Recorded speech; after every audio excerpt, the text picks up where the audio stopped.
Okay, I would like to call to order the regular board meeting of the Johnson County Library Board on May 13th, 2021, live and in person.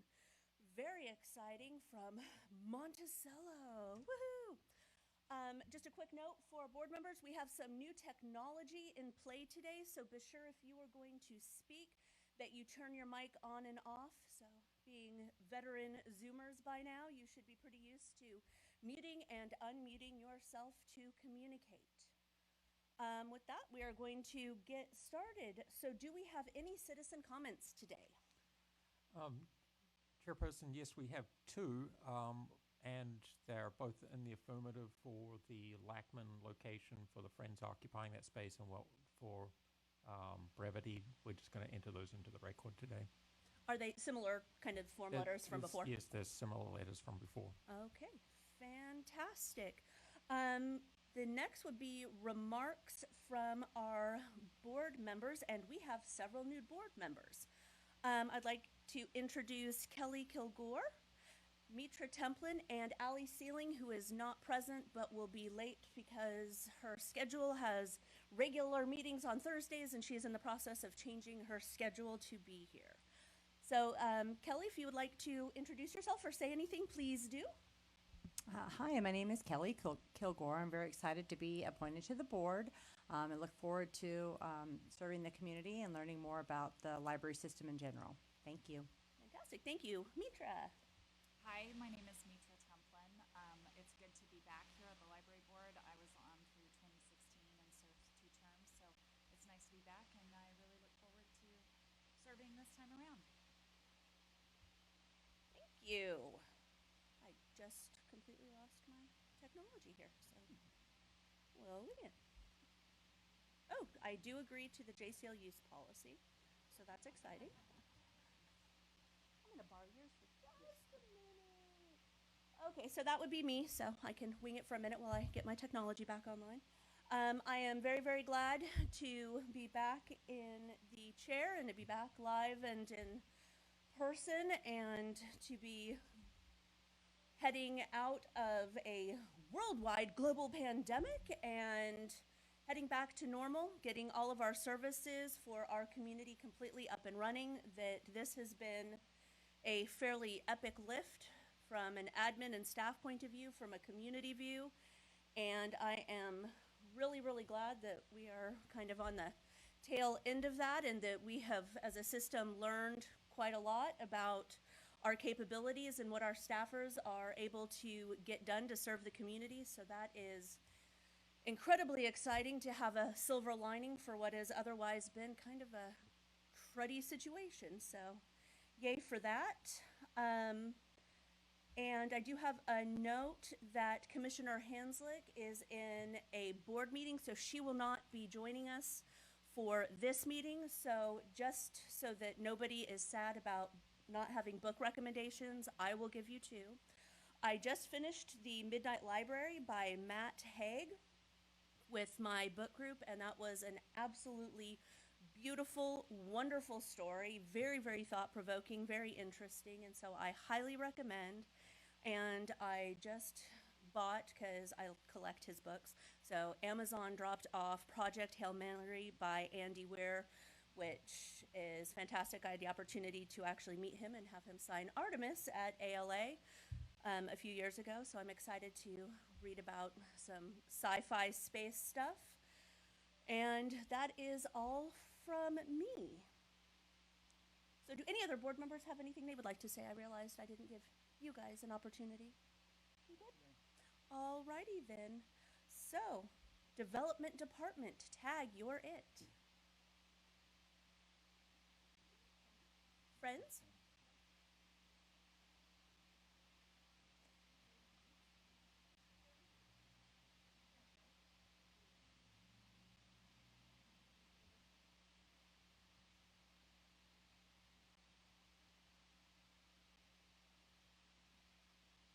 Yep, I know that we've had some construction going on I-35, so she may have been just waylaid. If it's all right with the chairperson, can we move on to the foundation and see if Jody Yeah, we comes? can slip her in whenever Okay. she gets here, if that is the case. That'd be great. Thank you. Thank you, Stephanie, for hopping up for the foundation.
Test 1 2. Oh, right.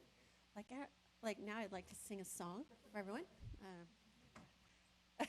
We're good. So we had an appreciation event that we hosted April 25th, and it's really in recognition of the 1952 Society and the Reader's Circle. The 1952 Society, writing the library's next chapter, is recognition for planned giving. The Reader's Circle recognizes current donors with cumulative giving starting at $10,000. Our featured author was award-winning author Tim Madigan, who shared his experiences writing a best-selling book, The Burning, the Tulsa Race Riot of 1921. It really was a very compelling program, and we were excited to welcome 100 guests to his virtual Zoom event. Many of those invited to the appreciation events are volunteers. Planned gifts, by and large, have been from individuals who have been a combination of volunteers, friends, and foundation donors. Recently, our volunteer coordinator, Amber Borick-Slater, conducted a volunteer engagement survey. The goal was to gauge their interest and satisfaction of volunteering this past year, and we had really great feedback. It's kind of surprising. 65% of our volunteer pool volunteered during the pandemic, and they're just pretty remarkable in terms of their commitment to how they want to help the library and their love of the library. I have an update on grants. We consistently apply to foundations and funders to support a variety of programs. Recent grants we have received include $10,000 from the Freedom Frontier Foundation for Race Project KC, $4,000 from Village Presbyterian Church for incarcerated services, and $30,000 from Black and Beach to continue their 2022 naming sponsorship of the Makerspace. We also received gifts in honor and in memory. This goes on all year long, but of note, the library recently was designated for gifts in memory of someone special to Johnson County government, Eugene Marsh. Eugene served as director of the Johnson County Department of Health and Environment from 2009 to 2019. She cared deeply about the environment and racial reconciliation. Her family designated the library's Race Project KC as a gift in memory. And nearly $2,000 have been received. And you have to know it is quite an honor to work with these families for these very special gifts. In our finance department, our 2020 audit is being done. Be happy to fill you in on that. Audits are they're exciting. They can be exciting. Anyway, ours is not. It's pretty good. It's pretty smooth. And once the audit's done, then we'll start preparing the 990. And it is time for the annual disbursement from the endowment to the library for the collection. So I will be back in June with a 6-figure check presentation, which is that's exciting. And finally, I have a Library Let's Loose update. And Library Let's Loose is our signature fundraising event. And it's September 18th this year. We're planning some pre-event festivities. It's mainly going to be promoted in social media. And we will have an in-person reception for a limited number of guests, hosted over at the Lenexa City Center. We're currently recruiting sponsors, and you'll see in your place printed materials that we have mailed to past sponsors and prospects. So there's a little envelope there. You can see how we're recruiting sponsors. This is really the event where we get engagement from a whole lot of the community who wants to support us with some higher dollars, and it's going really well. We're really pleased. I think a lot of that has to do with our honorary hosts. We have Denise and Rick Mills are our honorary hosts, and they carry a significant respect in our community around the library, so we're thrilled with their agreeing to be the honorary hosts. So that concludes my report. Are there any questions? No, thank you, ma'am. Thank you. Thank you very much. Sean, we can just continue on, and if the Friends representative gets here, we can just slip them in whenever. So, Fred, I believe that means you are on, sir. All right, thank you, Madam Chair. We recently had an opportunity to do a legal and ethical orientation for Kelly and Mitra. And Sean, after hearing some of it, thought it might be good for us to review some of it for the entire board, particularly in the area of the Kansas Open Meetings Act. It's always useful to do that. There are some different concerns now with the prevalence of email. And one thing that we talked to the two new board members about is to be careful about serial communications. Historically, a Kansas Open Meetings Act violation was thought to be, well, maybe a majority would get together and chat or have telephone conversations, but it's much more typical now. Sorry about that. I can't believe it. People do emails, and if there's a matter that's pending before the board, we recommend that you not email one another on a matter that's pending before the board. Now, it's perfectly acceptable for a majority to talk to one another about, did you know that the library is going to have a program about such and such? It's not a matter that's coming up for a vote. But if you have a matter that's coming up for a vote, we recommend that you not, first of all, don't talk to one another about it at all before the vote. That's the safest way to go. But if you do have communication, make sure that you remember that it's a majority, then it's a violation of the Kansas Open Meetings Act. And you could have, there are more and more cases now where there are almost what I would call inadvertent violations where people email one another.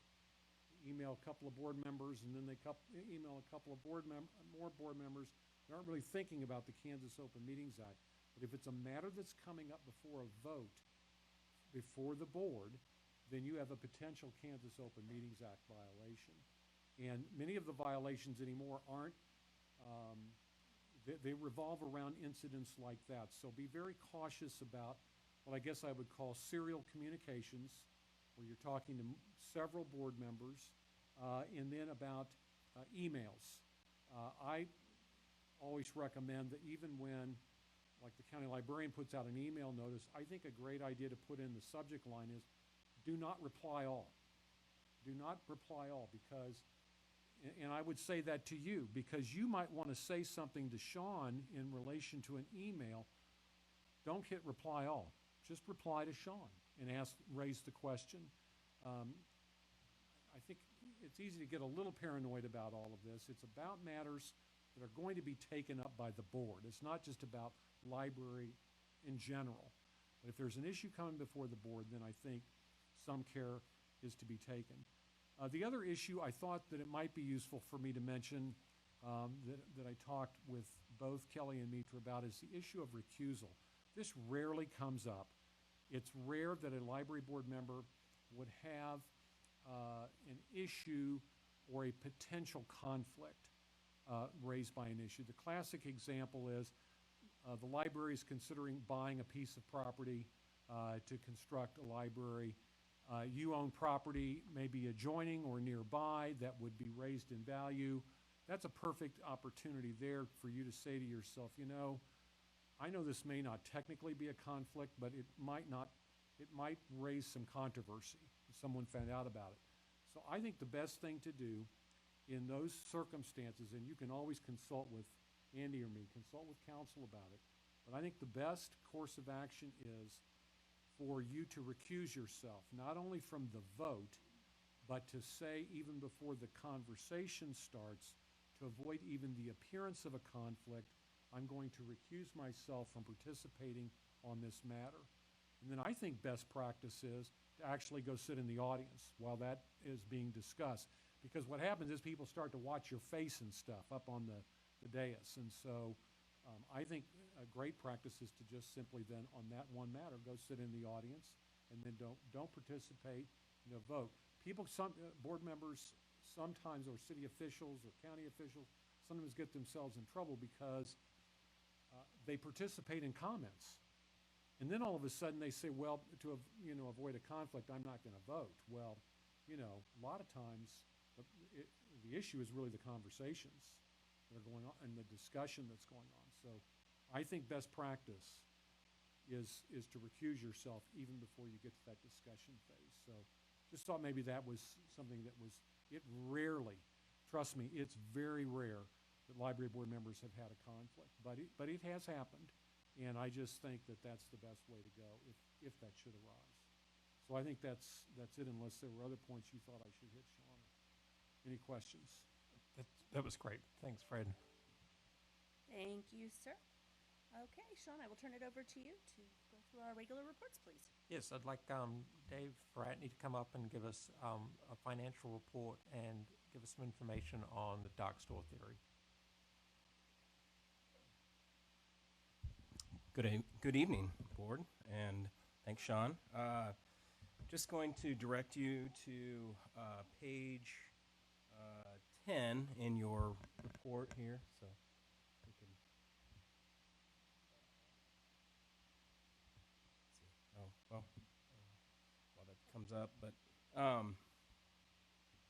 I'll just go ahead and talk about it. As of the end of March of this year, we've received about $22.4 million of our anticipated $41.8 million, which represents about 53%.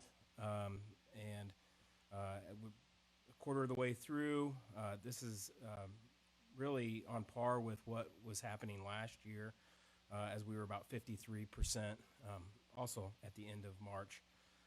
The one thing I would note in this, we had some negative ad valorem delinquent. That's due to a rather large commercial property in Johnson County getting a reevaluation done, which resulted in a refund.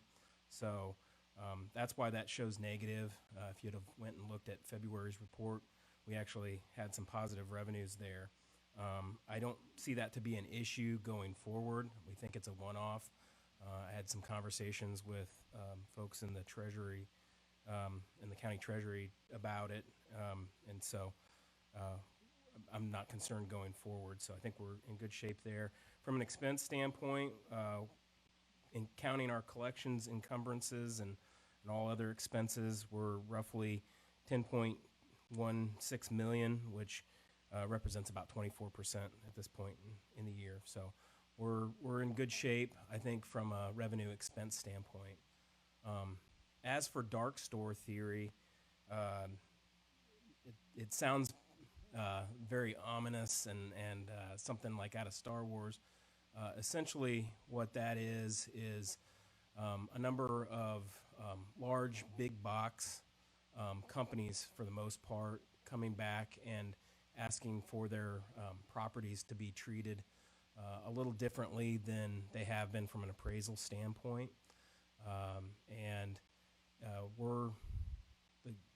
The county's tied up in a court thing where we've lost, and I think we're in appeal on it. And depending on the outcome of that, it could have a negative impact on us. I think the estimates that we've received from our budget and financial planning department could be a one-time impact of around 1.1 million, I think is what that is, which we would have to pay out. And then there's an ongoing impact that would be built into our ad valorem revenues going forward. And we can get into more detail if and when, but we thought it necessary to go ahead and let you know that might be an issue at some point where we might have to pay out on that, and that it could have an impact on our ad valorem moving forward. So any questions you have on that? And you may have heard us talk about that in the past. And Sean, do you want to add anything to that? Yeah, the only thing that I'll add is, I think it's between 1.1 and 1.3 million of liability, and we would look and as you see the total JCL reserves as of December of 2019, and I think we'll be looking to update that, but we have about 11,129,500,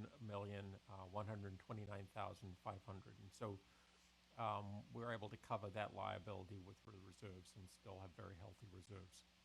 Yeah, and it is higher, and I'll get those updated numbers hopefully for next month. I know they're out there. So. Okay, thanks, Dave. Adam, Thank you. I'd like Adam Wathen to kind of give us the updates on this month's statistics, and as we go forward into the year, it's going to be interesting to see just how patterns changed. Adam? Yeah. I'm Adam Wathen. I'm the Associate Director for System-Wide Services, and for the new board members, every month I've been bringing core operational statistics, and then we'll do a profile of a portion of our organization statistically as well. And so the core operational statistics include a 3-year digital usage trend, and I'm showing 4 here, but that's because we're pretty early in the year, and I wanted comparisons, especially with this last year being so topsy-turvy and upside down in terms of statistics. But with digital content, you'll see 2020 ranked well above previous years, and in 2021 we're still beating those averages, and so our digital usage continues to go up. On the next chart, you'll see that our physical usage trend still lags, and that we have not seen data from April, which is when we fully open, and so I'm hoping to see our physical circulation continues to gain on last year's and hopefully surpasses previous years once we have that, although the digital may take a bite out of some of our physical usage. I'm not sure yet. And then thirdly, you'll see that our visitation trend is still lags far behind previous years, and we'll also see how that changes with our April hours return. Any questions about that? Okay. This month, we are presenting library expenditures and trends in library expenditures, and Dave Rotney is going to come back up and talk about that. We did not present this last year, as this was the month that we shut down for COVID, and so we had more pressing things on our mind, and we went ahead and skipped this report. So this is the first time you're seeing this in 2 years, and Dave will give you the presentation.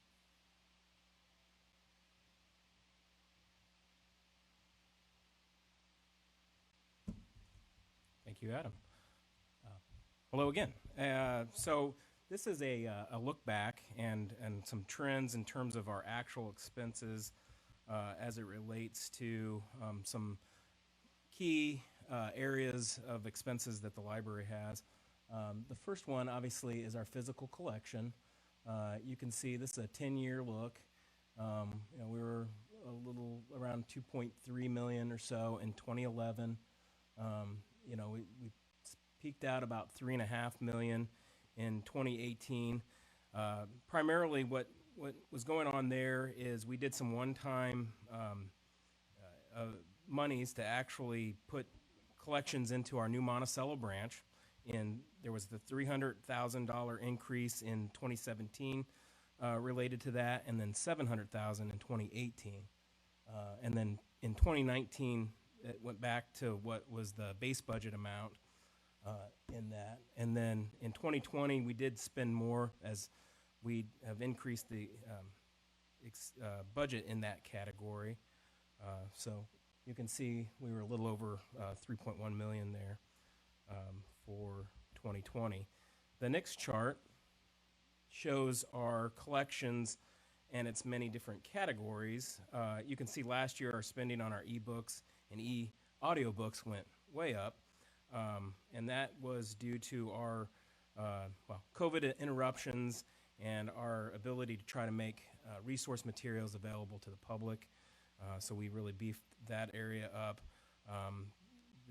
The amount on books, we didn't spend as much as we had originally planned there, and our audio-visual, there just weren't really any movies to buy, so that went down considerably, and you can see that AV taking a nosedive there. And then periodicals was also something that was more or less suspended after March. So, and then on the next chart, you can see our programming. That is something we've intentionally begun to put more focus on. And you can see we've begun in 2016, had steadily been putting more resources towards those activities. And then in 2020, it goes up quite a bit because we did our virtual launch onto our On24 platform. And you probably are all familiar with that if you participated last year in the Library Let's Loose virtual. That was on that platform, and there's a number of other programming that we've been doing on that platform, and it's allowed for us to be able to do programming that otherwise we wouldn't have been able to do, as we haven't been doing in-person programming since March of last year. So that explains those numbers there. The next category should be technology. You can see we've steadily been increasing expenses there. A lot of our contractual increases are somewhat due to inflation that happens in our amount of contracts that we have. And then there's also a shift that we've been making to where we have a lot more cloud-based services, which are of contractual nature. Our hardware expenses were less last year due to two parts. The first part is on our mobilization efforts. We did get some CARES Act funding that refunded some of our laptops and some of the iPads that we purchased for our mobilization efforts. And so those expenses, while they hit our books originally, got taken and were put off onto the CARES Act funds. So those don't end up showing up at the end once they've been moved. And then the other reason is there was some planned replacement of public PCs that we put a hold on just due to the fact that we're not fully operational as it relates to those public PCs. So that was intentional, and we didn't want the technology just to be sitting idle without use for deployment. So, and then with that, the other thing is that we've been really concentrating on since getting out of the, in the last few years is increasing our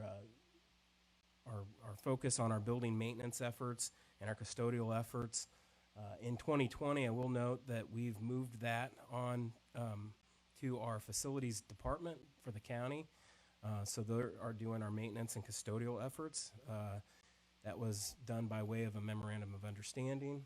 But you can see we've really been concentrating on doing a better job of trying to keep our buildings in good working order and clean. Let's see here. I think there's a slide I think right after this one. Okay, and this is our debt.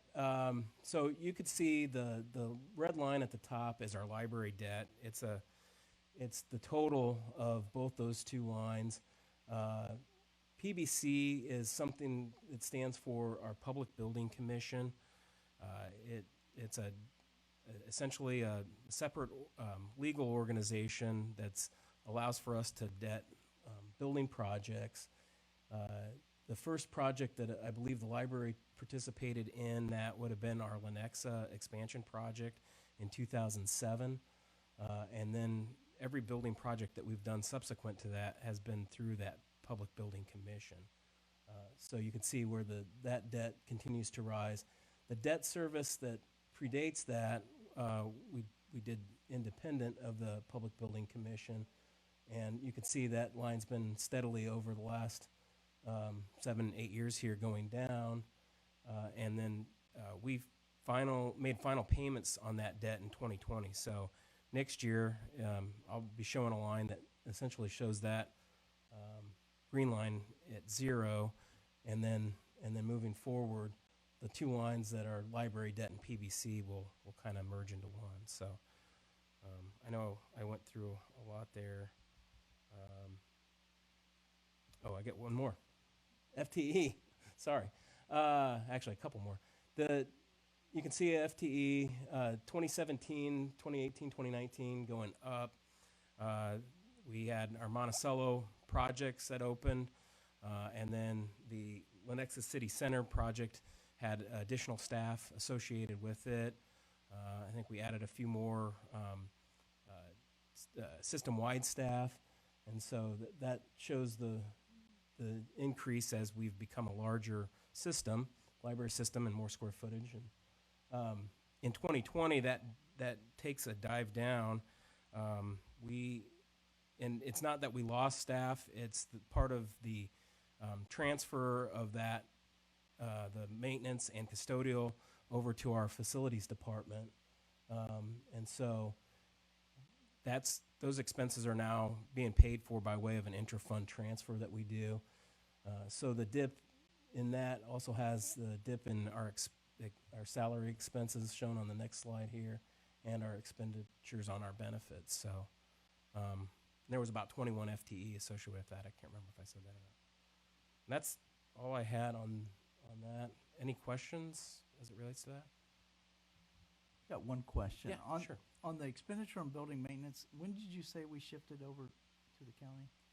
That was in 2020. Oh, okay. Yep. All right. So So hopefully that'll kind of start to level off, or it should. I mean, of course, as you add a large, more buildings or more Right. square footage, it probably will go up in a corollary there. And but hopefully there's some economies of scale, or otherwise it doesn't make a lot of sense to do that. If we're giving up control and not saving much money, then right. Yeah. I would think, right? Yep.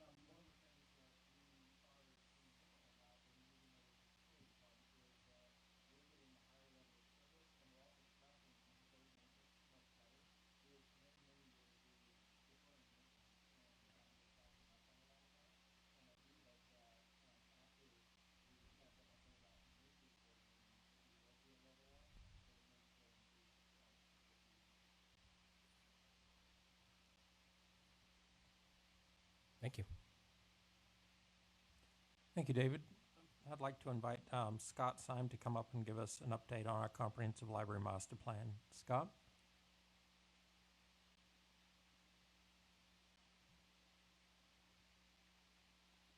Good afternoon, everybody. Good to see you all again. Let's see, I'll start with Central. On behalf of the core team, I'm here to give you an update on the Central building upgrade. Next slide, please. Today I'll talk about Little Central, construction, next steps, and the timeline.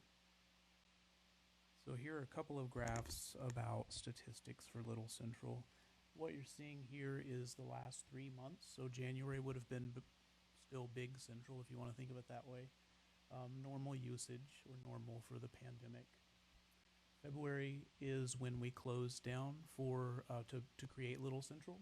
So that is only half a month represented there. And then March is our first full month as Little Central. So you can see the way that on the left user visits have trended, and then also PC sessions on the right side. Next slide, please. I'll give you a little bit of information about construction, what they've been up to over the last month, and at the end I've got some slides to show. I'll get there in a minute. So construction at Central this month, the team began replacement of boilers in the mechanical area. They installed new steel to support the roof in the dock loading area in the back of the building. They've been working on overhead mechanical and electrical, and also wall framing. Let's see, wall framing and plumbing in the staff restrooms are in progress. Shoring is in place, and demo has started on the drive-through area. In-wall electrical is in place. Demo is complete for new sliding glass doors in Carmack, which will improve visibility and flow into and out of the room. Soffit framing, makerspace flooring work, and that's what they've been up to this month, so quite a bit. Next slide, please. Scott, Yeah. you're doing great. We just had a comment from a patron through our Facebook feed, and I was wondering if you could lean into the microphone a little bit more. Sure thing. Thank They're you. having difficulty hearing you. Instant feedback. Yep. Okay, so next steps. What is anticipated for next month? The construction team will remove existing precast concrete panels near the loading dock in the back of the building. They'll install footings and structure for the drive-through, start exterior wall framing, continue interior wall framing, and continue overhead mechanical, electrical, and fire suppression work. They have we've also begun the furniture selection process with many departments at Central. And then we have a couple of, next month we'll be bringing to you a sidewalk update. That is regarding some work with sidewalks at Central, and talking with the city of Overland Park about that. And then I've got next month also we'll be bringing seeking approval for Little Central's temporary closure to do some needed electrical work. And we talked about that a little bit about this time last year, so that is anticipated, and now is just the time to get that work on books. Next slide, please. This is a look at our anticipated timeline. So we are the red arrow. We're at the red arrow. Next slide. I'll show you a few pictures here. So this first one here is new steel to support the roof in the back of the building. And then the construction team has built temporary walls over there on the left side to keep the building secure when the precast panels are demoed. Next slide. What you're looking at here is wall framing and overhead mechanical and electrical work. Next slide, please. And what you're looking at here is that shoring and demo at the drive-through. So that's pretty exciting to look at. Okay, any questions on the Central project? I have a question, Scott. Because we use the PBC, is this subject to public art and that whole process for Yeah. putting any art into this building? Good question. So the PBC has their resolution talks about when we do and don't use public art, and Central is not doesn't qualify for public art. Because it's already been built and we don't have to go through that process Right. then? Okay. Yeah, good, thanks. Okay, next I'll give an update Scott, on... I've got a question, please. Oh, sure, yes, sir. I know that in the past, it's been great that our surveillance systems, our camera systems, were able to aid law enforcement. Are we, in that electrical, are we adding any more cameras? So security is something that we look at for each of our buildings, and we will be adding the kind of, if you want to think of it as the pipeline to put cameras up, and then before we open, the cameras will go back up in the building for security. Yeah, does that answer your question? It does, thanks. Cool. I'll talk a little bit about Antioch next. So today next slide, please. Give an update on design, public engagement, and the construction manager, and then talk about next steps. So our first public session is scheduled, and I'd like to invite the board next Wednesday night. It's a virtual session through the library's online programming platform On24. You can go in there and hear what the public has to say about their hopes and dreams for the Antioch building. Scott, would it be possible, I know I can't attend that event next week, to get a kind of memo about what the consensus and stuff is to the board for those of us who cannot attend the event? Yeah, that's a great idea. Yep. Thank you.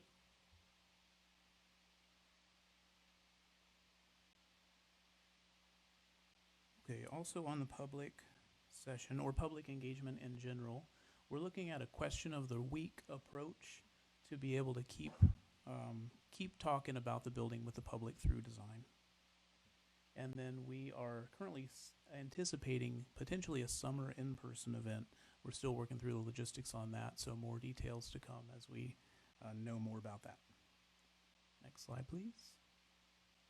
So I'll talk a little bit about the construction manager. We had a great response to the RFP. We had 12 firms respond. We're following the purchasing process, and the selection committee has reviewed the proposals individually ranked to determine the short list. Interviews are set up, scheduled for next week with those short list candidates. And I'll bring an update to the library board next month regarding the top ranked firm. Okay, next slide, please.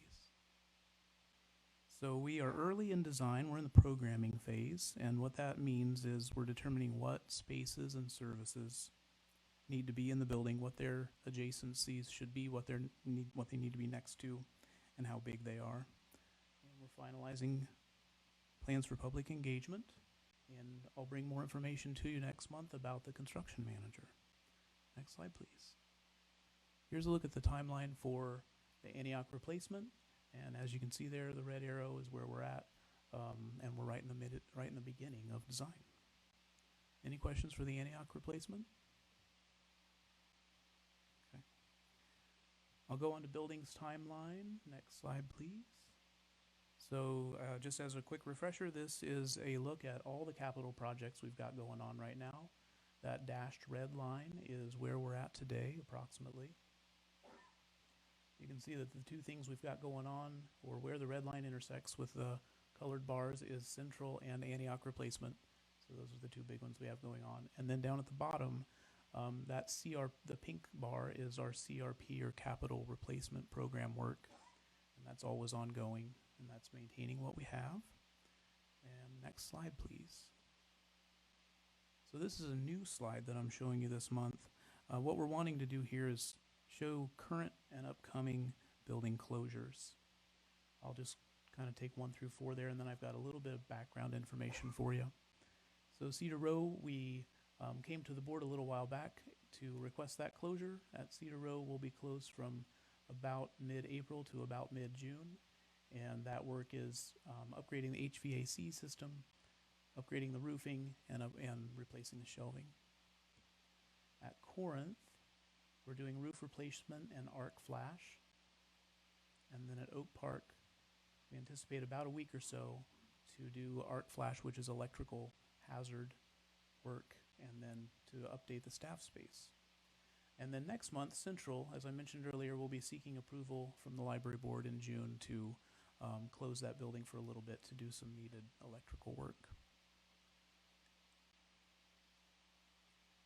And I've got just one quick other thing. So what I'll talk a little bit about next is we've been working with our facilities partners to understand and plan for uncertainty and volatility in the construction market. So this update is from Georgia Sizemore. She's our strategic facilities manager for the whole county, one of our facilities partners. So normally, construction has a number of factors that can influence cost, timing, and ability to get the work done. So weather, availability of materials, labor, tariffs, sometimes politics between countries. That's kind of, any of those things could happen. And the facilities team can take steps to adjust projects to accommodate 1 or 2 of those that might come up. What we're seeing now as the country starts to reopen after COVID is a lot of these things are happening at the same time. So we're not experts in the construction industry. Here's what we're seeing and understanding from the industry and a little bit of direct experience. There's a backlog of projects. Many home improvement projects during COVID drove a demand for lumber in the past year, creating a shortage.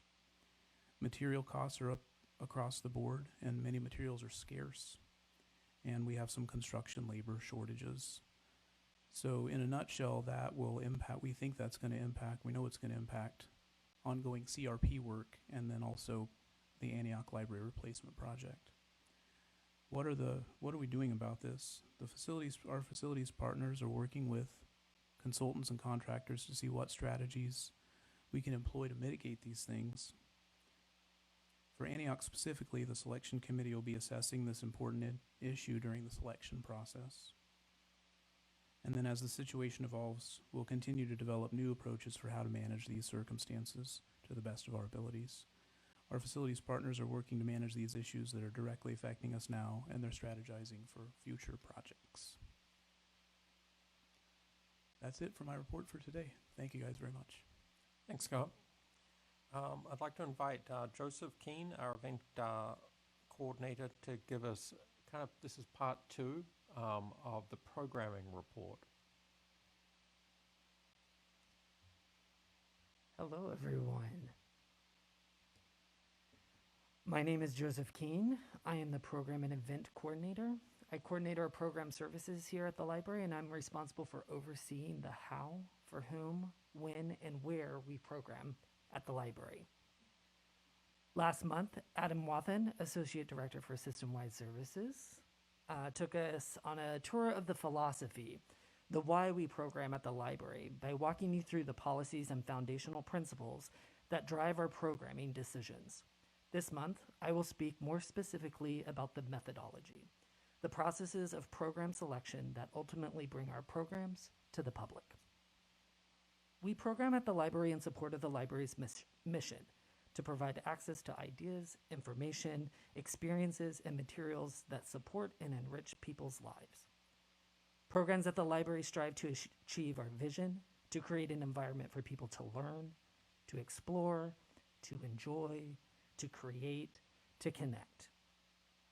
Programs at the library also reinforce our values of being a learning organization, providing basic services without charge, access to information, delivering the highest quality service possible, and showcasing our ability to follow the highest ethical standards which have been adopted by Johnson County government and our profession. In addition to supporting the mission, vision, and values of the library, we program to further fulfill the library's strategic plan in education, community building, and convenience. The methodology for program is the combined set of procedures, best practices, and resources we have to carry out the experiences and engagements we create to fulfill the library's programming philosophy. Whereas our philosophy answers our questions of why, our methodology answers our questions of who, what, when, where, and how. The methodology provides us the foundational tools to create programs that support our programming philosophy outlined by the ARMS 2060-10. Adam walked us through that last time. The strategic plan, mission, vision, and values. Both adult, this is my favorite slide. I just want us to just take a look at this. So both adult and youth specialists, youth service librarians, coordinating librarians, and focus area librarians create and implement programs at Johnson County Library. There are a total of 36 part-time and 70 full-time staff within the Programming, Outreach, and Information Services Department, dedicating a portion of their time to programs at the library currently. Adult services specialize in providing programming and outreach to patron in the focus areas of book clubs, careers and personal finance, community matters, local arts and culture, local history, genealogy, incarcerated services, and makerspace. The programs are planned in committees with varying levels of involvement from staff, patrons, and partnership organizations. Youth services specialize in providing programming and outreach to patrons in these 4 categories: birth to 6, 7 to 11, 12 to 18, and parents, educators, and caregivers. Like adult services, youth service programs are vision, mission, and strategically driven, as well as developed in collaboration through the committee framework. As our community has many interests and ranges in ages, we offer a variety of kinds of programs, from book discussions and author visits to virtual resource fairs and How to Maintain Your Ride, a partnership program with Bike Walk KC. We tailor our programs to meet the needs of our audiences. Last year, our programming was predominantly virtual. In the 9 months we facilitated programs, we trained staff on new platforms, translated existing programs to be virtual, and developed new programs to launch in our new online spaces. We reached over 64,000 in our first 9 months, of offering virtual programs. Looking towards the future, it will not be long before we reach over 100,000 combined between our in-person and online program initiative. We program on a school year calendar, spring, January through April, summer, May through August, and fall, September through December. We generally plan 3 to 6 months out and as far out as 18 months for events such as the annual Writers' Conference. We program for both in-person and virtual engagement. In person, intentionally at 14 library locations, externally at partner facilities such as Lenexa City Center and the Adult Residential Center. For virtual, we utilize Zoom, On24, and Facebook Live to present the live content. Many of these programs are recorded and are available to watch later through the library's YouTube and Facebook channels, the website, as well as our new Library on Demand. There are 3 main phases of programming: planning, implementation, and evaluation. Planning generally begins with an idea.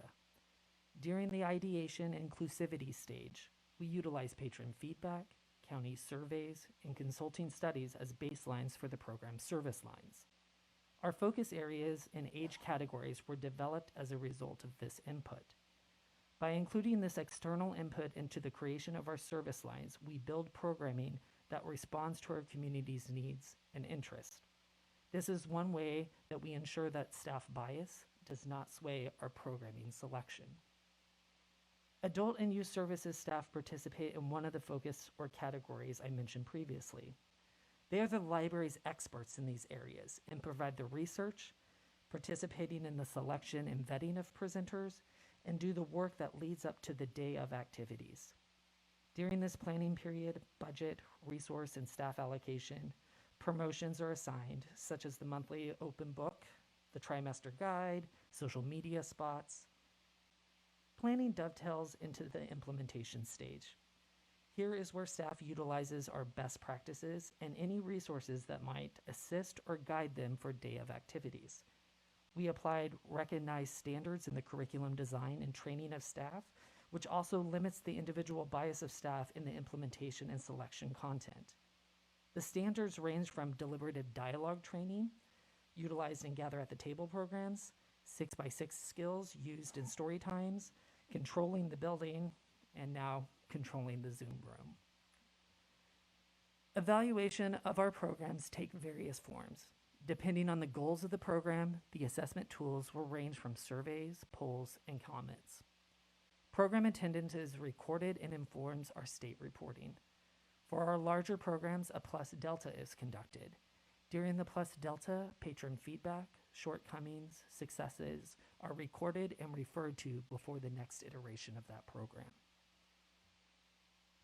Our policies, the American Library Association, and our strategic plan guide how we produce programming at the Johnson County Library.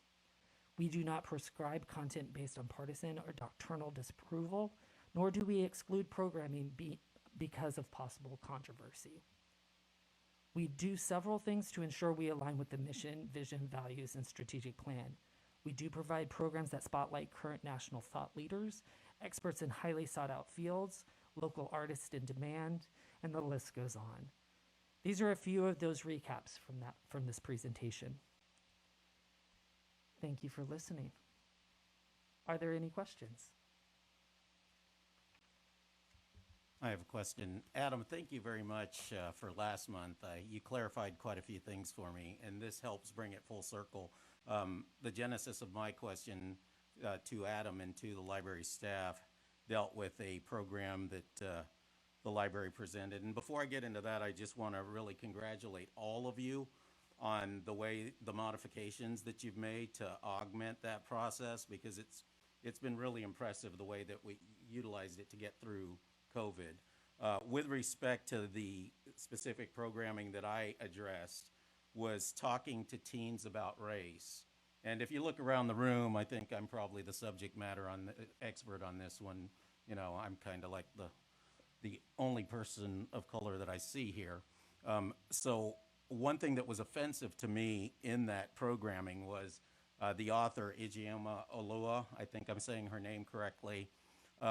As not a native to this nation, I came here and I chose to become an American. And people are choosing to do that every day because of the benefits of this country. But I think it's atrocious to have, and I understand that we're not supposed to shy away from controversy, but I also don't want David Duke speaking. I think it's incredibly offensive to have an author speaking, especially when you're talking to teens or talking to parents about talking to teens, who starts off by calling this nation a white supremacist country. That flies in the face of reason when we elected a black president 2 consecutive terms, and now we have a vice president that's a person of color. I would completely beg to differ with that author that this is not a white supremacist country. This is a land of opportunity. And I think when your youth services specialists are doing their planning, they're sadly mistaken if they think that it benefits the youth services department or as far as the mission goes, enriching people's lives to start out with that sort of narrative. I do think that you do the best you can to provide the best quality programming that's possible. But in this case, I think we missed the mark. We missed the mark severely.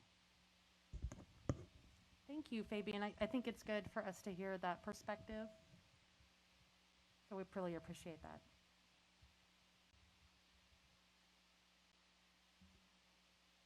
Are there any other questions about this topic right now? Not a question, just a comment. I think just to echo at least what Fabian said, which is I just applaud, the hard work of just shifting gears. There hasn't been a manual to go. Maybe we would have got to this point at some point, but we wouldn't have got there in 2020. It might have been 2025 or something like that. So the speed that you had to ramp up and just, I don't know, just all the things that I've seen. I've kind of done some of the trivia things, and the ones that I think I have can get a couple questions right. Fortunately, I did the library one. I don't know if anybody else did the library one. I think I only missed one. I was pretty pleased. I did guess on 1 or 2. I did not guess, and I did not miss on who the librarian was. I knew it was you, Sean. Woohoo! And I did know the meetings were not Thursday morning, or I can't remember the other ones. I did know it was the second Thursday of the month at 4. So at least I got those 2 right. No, I actually didn't. Okay. Woohoo! Glad you've been paying attention. Yes. For 2 years. David, you did better than I did on them. Mr. Shepard, I just wanted to thank you for sharing your story, because that helps inform us too as a learning organization. We need to hear the stories. So thank you for that. Thank you for being vulnerable and sharing that. That means a lot. I also realize we're not always going to agree on this topic. I think probably, and just so that everyone's aware, I mean, I heard it today, and one of the things I loathe is when I hear somebody on the news stick a microphone in someone's face and say, what does the black community think of it? Because I don't think I've ever seen them do that and say, what's the white community think of this? The people of color all have differing opinions. We're going to have differing opinions, just like people who are not people of color. And I think that we're going to, having these conversations are important. I think it's important to embrace our differences. But I don't like the idea of being boxed in by someone who has such a negative opinion of the opportunity that we have in this nation. Thank you very much. Thank you for sharing that, Fabian, and for giving voice to things that are not necessarily something that all of us can understand as an experience. And so that's really, really valuable. And I'm really glad that as an organization that we do things like kind of after action reports, that we take the time to assess our performance in everything that we do so that we can learn and that we can grow. And also, it's how you learn. It's how you do things. And so even at a board level, at a policy level, it's really beneficial that we can have that openness, we can have accountability, and that we can keep striving to kind of forever make ourselves better and be open that way. And so that's really, really cool. We need to move on, however, so if there are further comments on that, that's something that we can come back to at another meeting if we need to. We need to move on to our final thanks be to God opening report. I feel like we should have confetti cannons and, I don't know, margaritas or something would be awesome. So, ladies, if you please, walk us through the last one of these. Yes, thank you very much. It's great to see you all in person. We are very thankful that we're finally to this point, and I will let Nancy take it away. Very nice to see you all.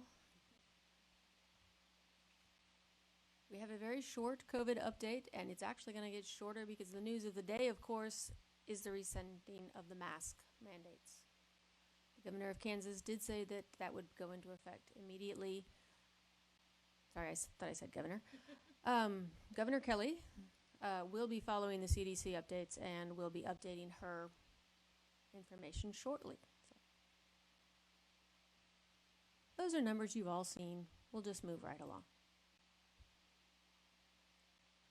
One of the things we wanted to say was the county guidelines, and I have learned through reopening to put dates on my slides. Because as of the 1st, we still were requesting people to wear masks and requesting our employees to wear masks.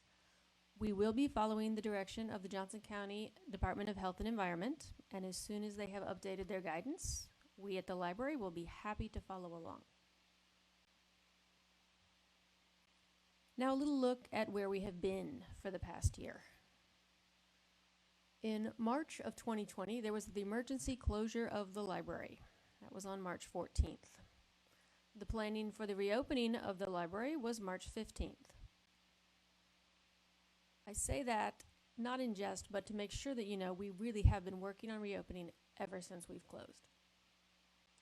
The online programming, which Joseph referred to, started ramping up towards the end of March of last year. IT was amazing while we were closed. They really went out of their way. They repurposed laptops from this particular building so that staff could work remotely. They obtained iPads, which were a little hard to get last March, for staff, again, to work remotely so that we could continue to offer our library services. We did actually furlough, the Johnson County Library furloughed 212 people. That's a lot. The reopening team was formed this same month. The reopening team consisted of 21 Johnson County individuals as well as 4 guests from other library systems around the area to stay fully aware of where everyone was in their plans. The Answers in TREF actually came back online. That was paused briefly while our buildings were shut down. I do want to state that while the buildings were closed to the public, our online offerings remained, and our people remained fully employed and engaged in offering library services to the public. Just wasn't physical books. One of the main things, obviously, to do was to bring back our furloughed staff. That occurred in May and June. Our buildings reopened to the public via 3 drive-through windows on May 26th. That was a day.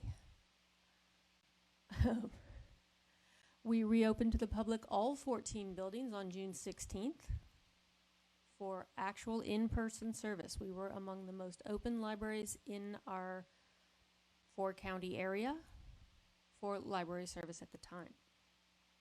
And yes, we are moving through these rather quickly because I realize you all have somewhere to be.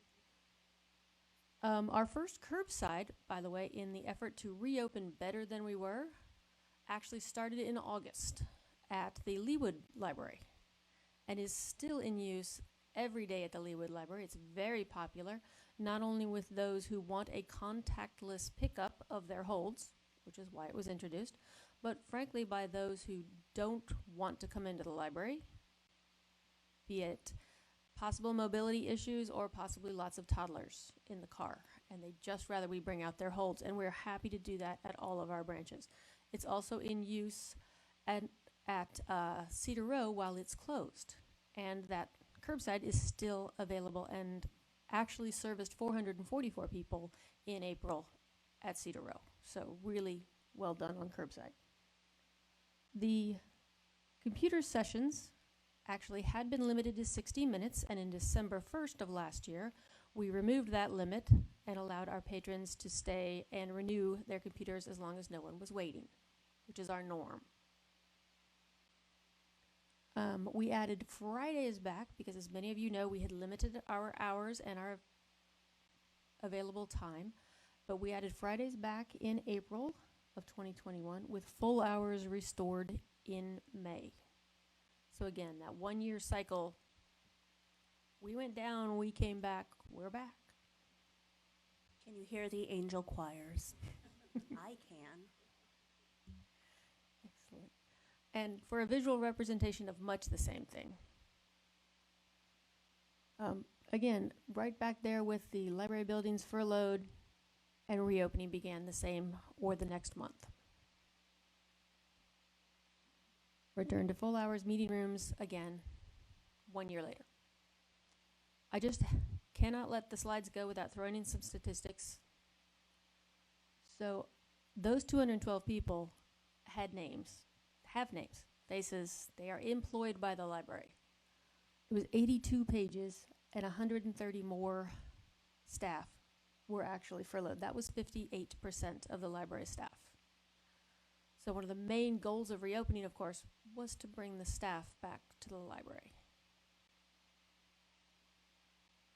On Friday, May 15th, holds were opened to the public. Quietly, mind you. There was not a lot of fanfare, and yet without fanfare, 11,000 holds were either unsuspended or placed that weekend. Our patrons like the library. They like the physical offerings from the library, and really that helps show it. That first week in May, we checked in and out 76,000 items at 3 branches. So that was really quite the endeavor, as well as instituting the quarantine of items for a 72-hour period, which added a few wrinkles to the circulation. By 2020, or rather in 2020, also, while this was going on, library programming was going on, as Joseph just mentioned. Not only did we have 453 programs we learned to use together, YouTube, Facebook, and Library on Demand. So that is some of the ways that we are offering our online programming to the public. I did think I should throw in that in 2020, our online programs had a total attendance of 64,000 people from all over the world, which was fascinating. Get into those statistics on another night. For outreach, programming and outreach is one of our goals of the library. The Race Project KC, Incarcerated Services, and our English language learners and English as a second language, which is what those acronyms stand for, had 42 outreach programs this year between January and April. So that had stopped again last fall, but it has started to ramp up again. Some of the outreach programs can be done outside, which is a real advantage during COVID. The summer reading is, for the second year in a row, focused on giving our books away at our partnering locations. So we have already given away over 9,000 books for summer reading. And it's not even summer yet, so that is going wonderfully. You have here a picture of the Walk and Read, which has been featured at 19 different parks. There are 40 books, and children and their parents can literally walk along the path and read the book. So that was an offering again from our programming and outreach department. Next slide. This is just a look at, again, on May 1st, where the other libraries are in their reopening plans. Kansas City, Kansas Public, some of their branches are still closed because they don't lend themselves quite as much towards social distancing. But again, the CDC has changed the requirements, so I'm sure we'll be changing this slide. Olathe has been open full hours since May 3rd. As I'm sure the board is aware, Olathe is not actually our library system. They have their own reporting authority, but they have been stepping along with us for the majority of this time. We work closely with their management to make sure a seamless library experience for Johnson County patrons. And next slide. What's next? Again, full hours did return May 3rd. Our computers at this moment are still as socially distanced as we can make them, which normally means every other one is off. That was the best way to get them 6 feet apart without actually moving all the equipment and then having to move it back. As we await further guidance from Johnson County Health Department, we will look at turning on the rest of our computers. That is one of our outliers for reopening, but we'll be looking forward to that very soon, I hope. Oh, I'm sorry, it was my mistake on the last slide. 13,720 books were distributed so far. The library processes and procedures were fully operationalized, and what that means is that reopening is closing as a project. It means that all of our practices and policies and procedures have gone back to their regularly scheduled reporting, which was the idea of reopening all along, was to fade away and not be needed. That's my goal. Thank you very much for everyone. Thanks for everyone's flexibility during this time. The staff have been amazing. Our patrons have been amazing. They love their library. We love our patrons. They rolled with quarantine. They rolled with social distances and masks. And we want to thank the patrons and the staff who have been so flexible in all of these different things that we've required of them. And we want to thank the library board who have put up with me for a year and quarantine and some other things. Thank you very much. Thank you. I kind of feel like I want to, yay!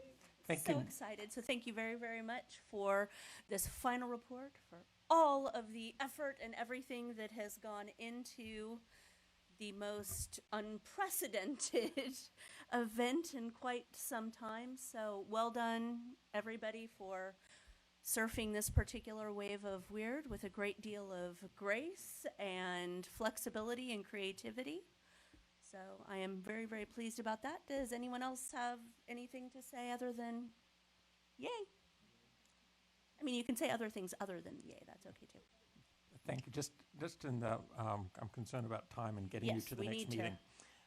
We Keep have, on trucking. yep, the next is the consent agenda, and then we just have a few new business items we need. Yes, I did have a question about the consent agenda because the minutes have the last secretary and chair and not the current one listed. And so, Fred, do we need to amend the motion because of that? It has Amy as the chair in the last set of minutes. She was the chair for that one, and so is that correct? And so, will she need to come in and sign that for a last No, you can thing, go or- ahead and sign as I can chair. sign in her place. Okay, Yes. fantastic. Then we need a motion for the consent agenda, please. I move that the board accepts the consent agenda. I need a second, please. Second. All those in favor say aye. Aye. Aye. Any Aye. opposed? Motion passes. Okay, so the new business is approval of the memorandum of understanding with the City of Overland Park and the City of Leawood for the Walk and Read program, which they've talked about today.